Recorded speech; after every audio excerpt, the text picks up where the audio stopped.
નમસ્કાર, voice of India ન્યૂઝમાં આપનું સ્વાગત છે। આજે ગુજરાત રાજ્યના મહામહિમ રાજ્યપાલશ્રીએ બનાસકાંઠા જિલ્લાના વડગામ તાલુકાના ભૂખલા ખાતે બાયો સીએનજી ગેસના પ્લાન્ટનું લોકાર્પણ કર્યું હતું।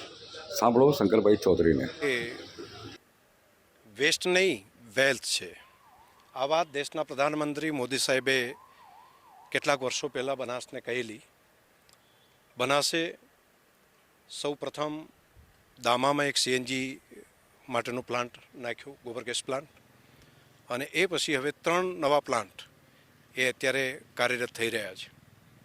આજે વડગામના ભૂખલા ગામે રોજનું 1 લાખ કિલો 100 મેટ્રિક ટન જેટલું ગોબર ખેડૂતો પાસેથી ખરીદીને પ્રતિદિનના 1 લાખની આવક ખેડૂતોને ગોબરની મળે 1 લાખ કિલોમાંથી, તેવો એક આ પ્લાન્ટ કર્યો છે। વેલ્યુ એડિશન કરીને તેમાંથી ખાદ, પ્રોમ, લિક્વિડ ખાતર, ધરતીને ફળદ્રુપ કરવા માટે, ઝેરમુક્ત કરવા માટેનું ખૂબ મોટું અભિયાન છે। સાથે સાથે સીએનજીને પ્યુરિફિકેશન કરીને બાયો સીએનજી કરી અને અહીંથી જ ગાય ભેંસના છાણના ગેસમાંથી ગાડીઓ ચાલતી થાય તેની જે ક્રાંતિ બનાસે કરી છે, તેનો એક આ નવો પ્લાન્ટ આજે મહામહિમ ગવર્નર સાહેબના હાથે લોકાર્પણ છે। માન્ય કૃષિ મંત્રી જીતુભાઈ વાઘાણીજી પણ આવી રહ્યા છે।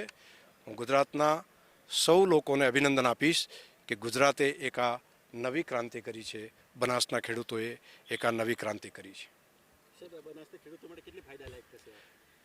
દૂધની આવક મળતી હતી, હવે દૂધ સિવાય ગોબર અને ગૌમૂત્ર બંનેમાંથી પણ આવક મેળવતા ખેડૂતો થાય તો એની ઇકોનોમી ઘણી વધી શકે, અને તેના માટેનું આ મોટું કામ ગૌમૂત્ર અને ગોબર એમાંથી પણ આવક મેળવવા માટેનું ખૂબ મોટું કામ થઈ રહ્યું છે।